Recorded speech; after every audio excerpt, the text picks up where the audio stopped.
Selamat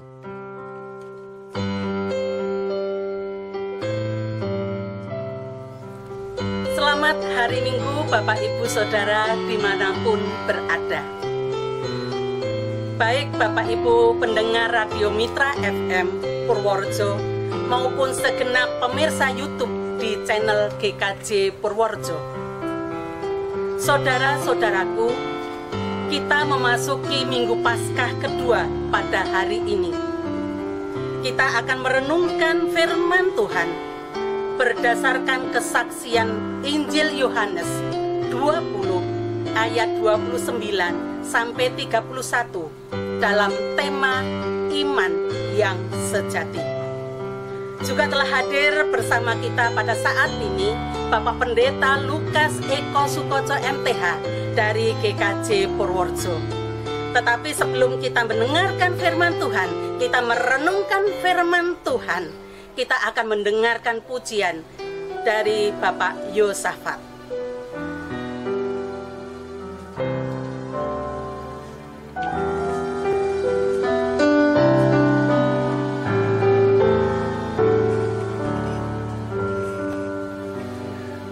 Kaulah ya Tuhan, surya hidupku, asal Kau ada, yang lain tak perlu. Siang dan malam Engkau ku kenang, di hadirat-Mu jiwaku tenang.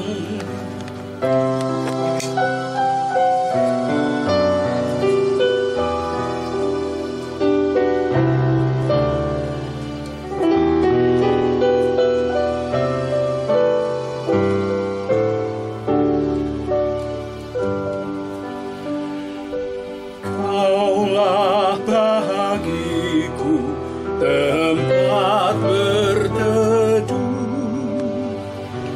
Kaulah perisai dan benteng teguh. Sukacitaku kekal dalam-Mu, kuasa surgawi Engkau kuasaku.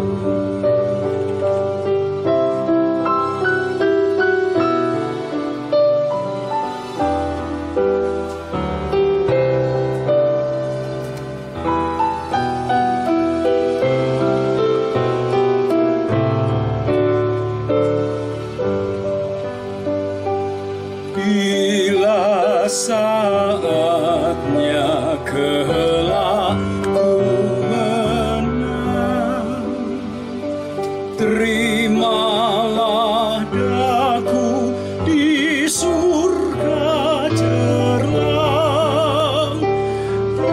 Apapun kini hendak ku temui, Kaulah ya Tuhan, surya hidupku.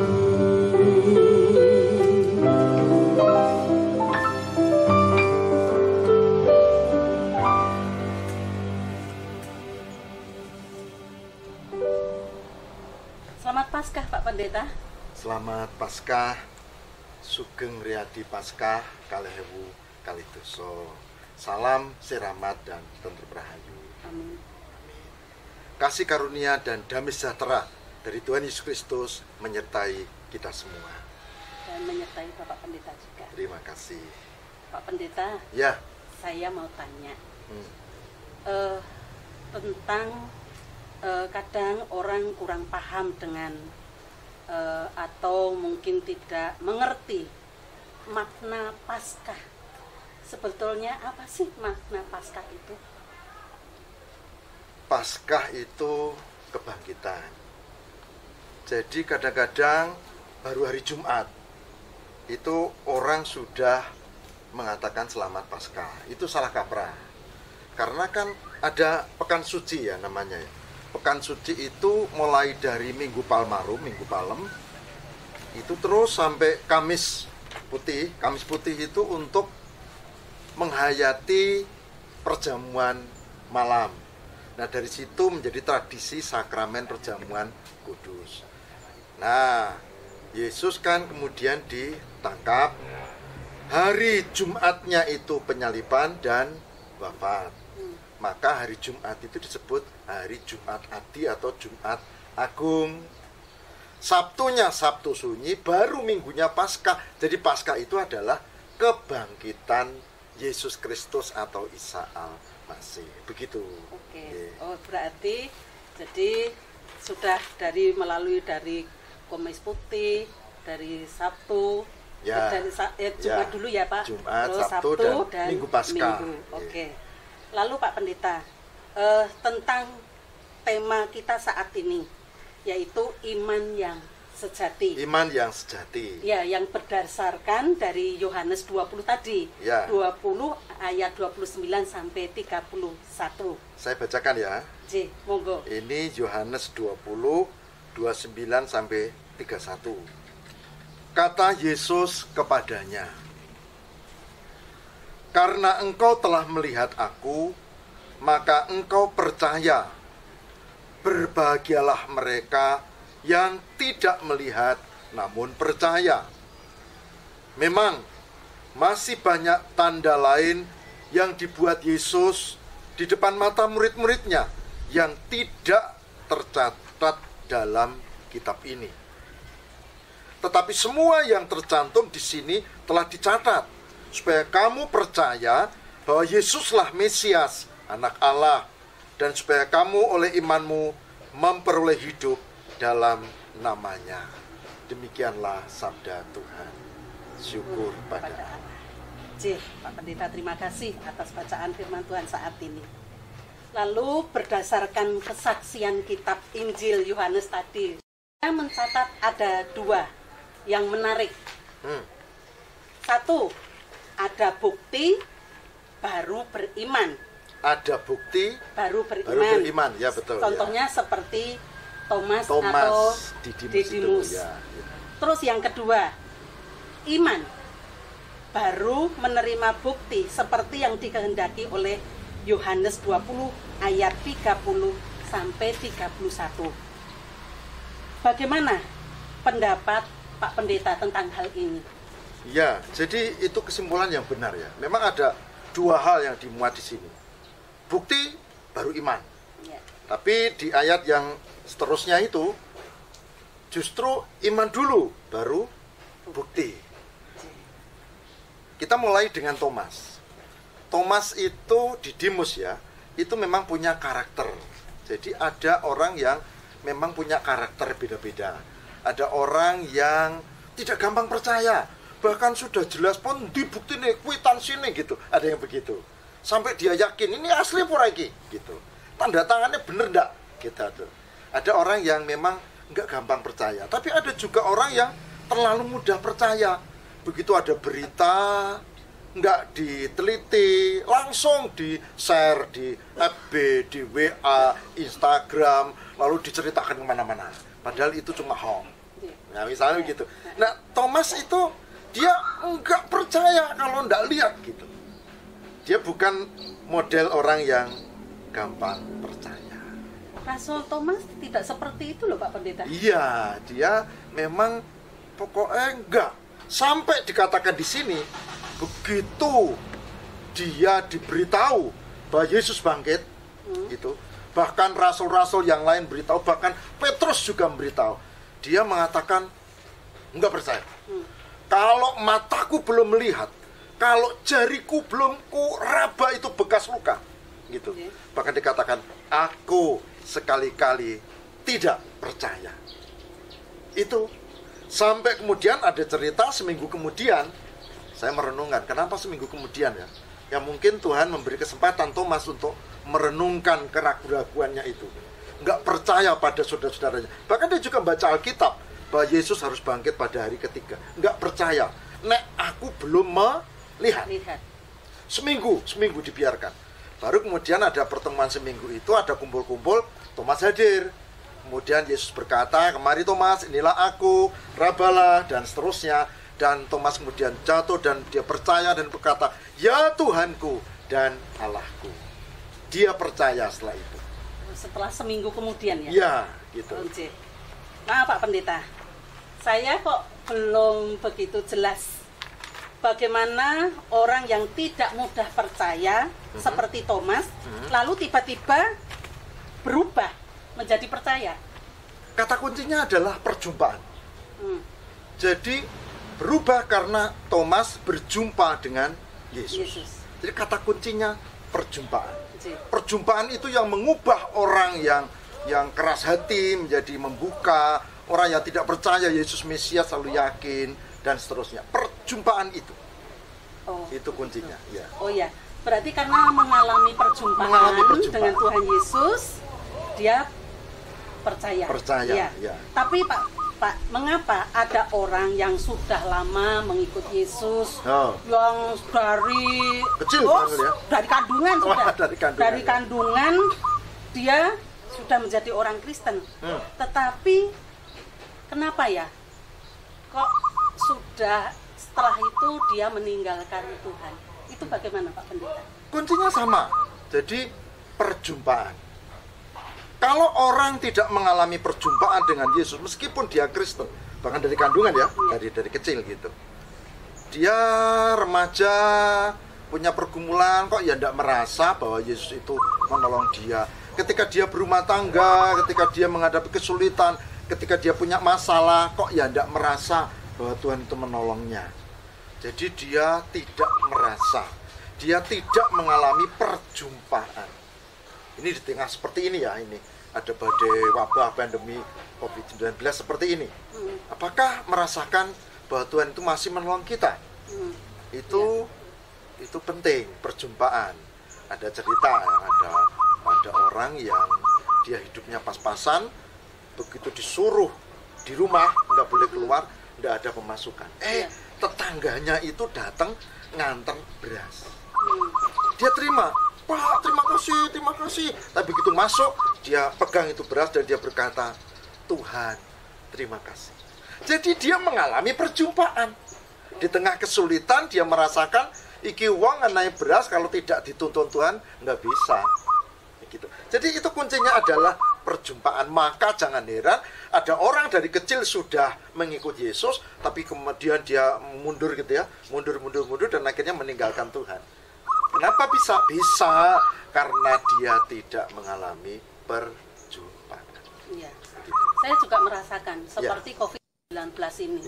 Sampai kapan? Gitu ya. Sampai kapan sehingga kita sudah lama, apalagi orang yang hanya mengandalkan jualan di warung, itu kan juga menjadikan apa yo Gusti Yesus ki yo nulungi aku. Nah, itu pertanyaan iman ya. Itu ada kecemasan, ada kekhawatiran, ada ketakutan. Nah, itu juga apakah ya juga bisa dia akan meninggalkan Tuhan? Kalau dia tidak merasakan pertolongan Tuhan. Tapi kalau kecil-kecil ternyata ada pertolongan Tuhan dan dia merasa ya tadi yang dapat beras tadi itu. Nah, itu berarti dia menghayati Tuhan masih menolong. Gitu. Oke, terima kasih Pak Pendeta. Nah, makanya kalau tadi cerita yang tadi kalau dia dari kecil itu sudah meninggalkan Tuhan, itu cerita yang sangat menyedihkan ya Pak Pendeta ya. Begitulah. Iya, apalagi seorang pendeta mendengar itu semua, itu kan ya juga menjadikan seperti kita ditampar. Sebetulnya gitu. Siapapun bisa. Jadi biar dia tokoh, apakah dia ya sosok, bahkan pendeta sekalipun, kalau dia menjadikan tugasnya itu sebagai tugas dan tidak mengalami perjumpaan dengan Tuhan, bisa akhirnya mundur juga, bisa. Gitu. Jadi bisa kalau dilihat dari logika kita itu itu juga akan. Nah, itulah sebabnya tadi diungkap ada dua kan. Satu itu bukti yang berdasarkan logika, baru beriman. Itu yang pertama. Yang kedua justru beriman dulu. Kemudian ternyata dalam perjalanan menemukan bukti. Nah, catatan yang pertama, beruntungnya Thomas adalah dia minta bukti dan Tuhan memberi. Tapi di akhir itu dikatakan, berbahagialah orang yang percaya tanpa melihat. Karena begini, Bu. Iman yang dengan bukti. Bukti itu kan pasti panca indera. Ya, mata misalnya ya. Mata kita ini kan gampang ditipu. Coba kalau naik kereta. Wis, coba kita lihat keluar. Wah, pohon-pohon itu berjalan. Pohon-pohon berjalan. Padahal yang berjalan itu kereta yang kita naiki. Jadi mata kita itu gampang ditipu. Lalu kita lihat ada orang gali sumur di dekat zaman dulu ya. Itu kalau ke dalam itu kok makin kecil gitu. Padahal enggak. Mata kita yang ditipu. Kita masuk ke taman. Wah, waduh, kebun bunga indah sekali. Padahal itu cuma banner. Mata kita itu gampang ditipu. Jadi kalau iman berdasarkan kepada mata, oh bahaya, gampang tertipu. Mata, hidung ini panca indera juga. Karena logika kan dari situ. Itu juga gampang ditipu. Ada bau masakan yang wah, segar, nikmat. Padahal belum tentu kalau itu dimakan bermanfaat untuk tubuh kita. Gitu. Telinga, sama. Telinga kita juga gampang ditipu. Kita diam. Ada suara bayi menangis. Ada orang sedang menjerit. Ada apa ini? Padahal itu tetangganya sedang putar radio. Ada sandiwara. Jadi telinga kita juga gampang ditipu. Apalagi lidah, mulut kita ini, Bu. Kalau kita lihat secangkir kopi misalnya, wah, itu kemebel gitu kan? Yeah. Wah, ini mesti nikmat. Gampang ditipu. Tidak tahu kita bahwa ternyata yang dicampur di kopi itu ada sianida. Maka ada kasus kopi sianida. Jadi mulut lidah kita itu juga gampang ditipu. Panca indera terbatas, gampang ditipu. Kalau iman dengan logika dasarnya, maka logika yang terbatas itu belum tentu sampai kepada iman, tapi bisa tersesat. Lemah. Oleh sebab itu dikatakan, berbahagialah orang yang percaya tanpa melihat. Begitu. Ya. Itu. Oke, Pak Pendeta. Semakin jelas sekarang. Semakin mengerti saya. Jadi saat ini kita menemukan dua hal pelajaran yang penting. Ya. Ada dua hal. Yang pertama, iman bisa timbul dari penglihatan atau logika, akal manusia. Betul, ya. Nah, itu yang pertama. Yang kedua, iman yang sejati justru lahir hati yang penuh keyakinan mendalam kepada Tuhan. Betul. Nah, ini yang kedua. Saya bukan Thomas, saya tidak pernah ketemu dengan Yesus atau Isa Al-Masih. Tapi pengalaman hidupku mengantar itu saya memiliki iman untuk percaya. Oleh sebab itu sebetulnya anak-anak kita ini harus dididik supaya mereka juga punya pengalaman iman untuk bertemu dengan Tuhan. Bukan dengan panca indera, bukan dengan mata, hidung, telinga atau mulut, tapi dengan pengalaman dengan hati. Dan hati yang percaya itulah yang menimbulkan iman yang sejati. Oleh sebab itu pada minggu Paskah kedua ini kita diajak untuk merenungkan bagaimana menjalani kehidupan yang ini kan repot nih hidup kita nih, beberapa bulan bahkan mungkin ke depan ya. Tapi bagaimana? Kita udah tahu sampai kapan kan ini. Tapi betul. Bagaimana supaya di tengah zaman yang sulit ini kita masih punya hati untuk percaya Gusti Allah mesti nulung. Nah, gitu. Kalau tadi saya juga melihat di TV itu dia nekat untuk berjualan karena memang sudah tidak ada jalan lain. Ya memang harus jualan karena satu-satunya untuk bisa menghidupi itu ya melalui jualan itu tadi. Dia nangis, dia begitu luar biasa. Saya percaya Tuhan, tetapi bagaimana saya harus usaha. Nah, seperti itu Pak Pendeta. Ya, makanya pengalaman-pengalaman itu yang penting ya, pengalaman itu penting. Tapi pengalaman itu harus membawa orang bertemu dengan Yesus. Kalau enggak, ya tersesat. Gitu ya. Mungkin dia akan bilang, kalau yang tersesat loh, ini katanya Tuhan ada, ternyata ribuan orang meninggal ya di Majan. Padahal Tuhan memang punya berkehendak dan kita tidak tahu apa yang terjadi ini maksudnya apa, kan Ya, gitu.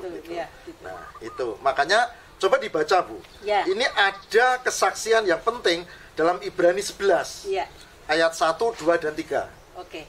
Ibrani 11 ayat 1, 2 dan 3. Ya, saya bacakan ya Pak Ya. Pendeta ya.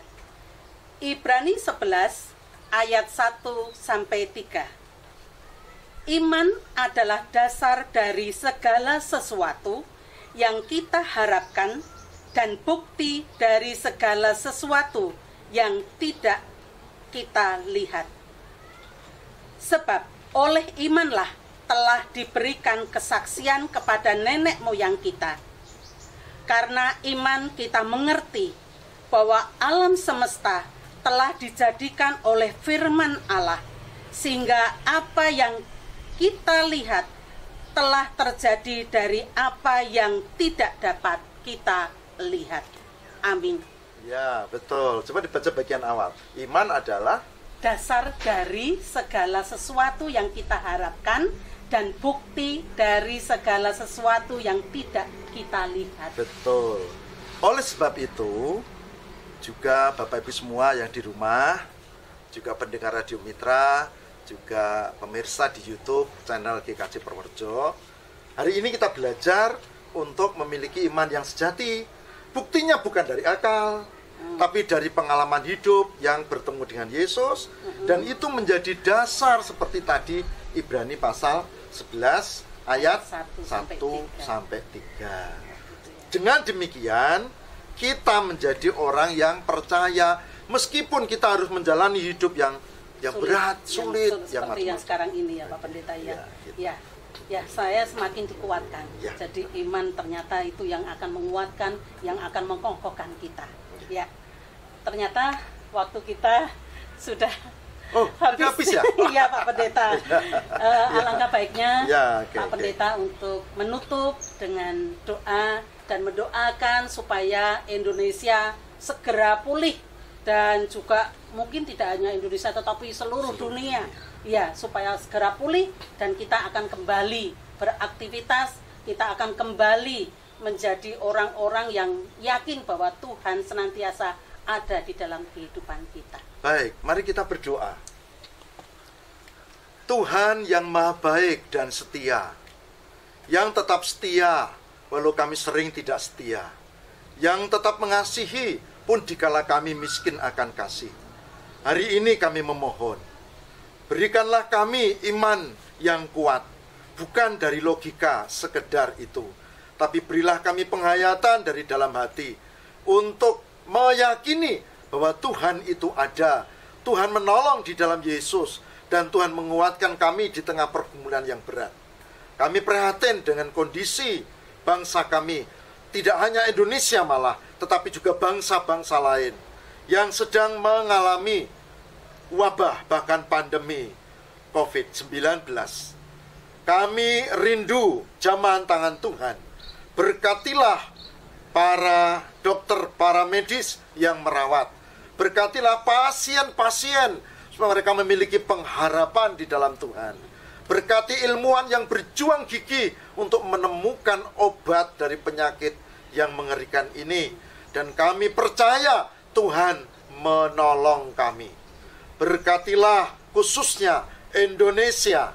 Tuhan berkati untuk mampu dengan kebijakan-kebijakan khusus mengatasi hal ini. Pribadi kami juga berkati untuk waspada, tapi juga untuk cermat dan berharap kepada Allah. Terima kasih Tuhan, hari ini kami belajar tentang iman yang sejati. Semoga iman yang sejati itu menuntun kami untuk menjalani hidup yang penuh kesulitan di dalam dan bersama Tuhan.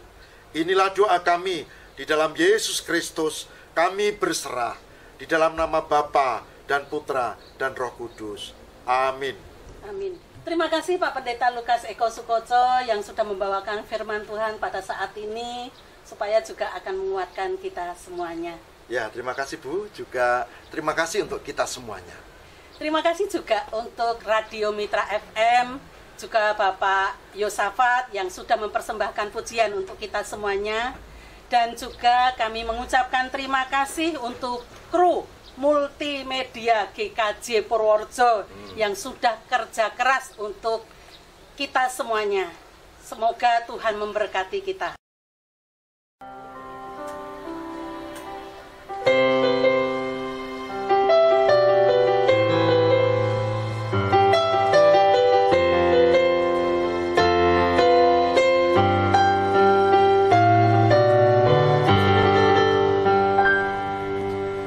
Berikan ku hati seperti hatimu yang penuh dengan belas kasihan. Berikan ku mata seperti matamu memandang tuaian di sekelilingku. Berikan ku tanganku untuk melakukan tugasku. Berikan ku kakimu melangkah dalam rencanamu.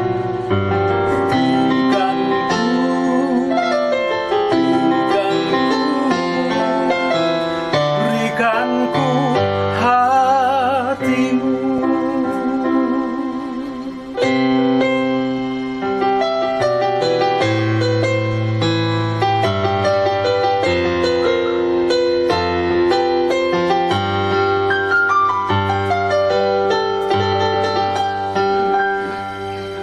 Berikan ku hati seperti hatimu yang penuh dengan belas kasihan.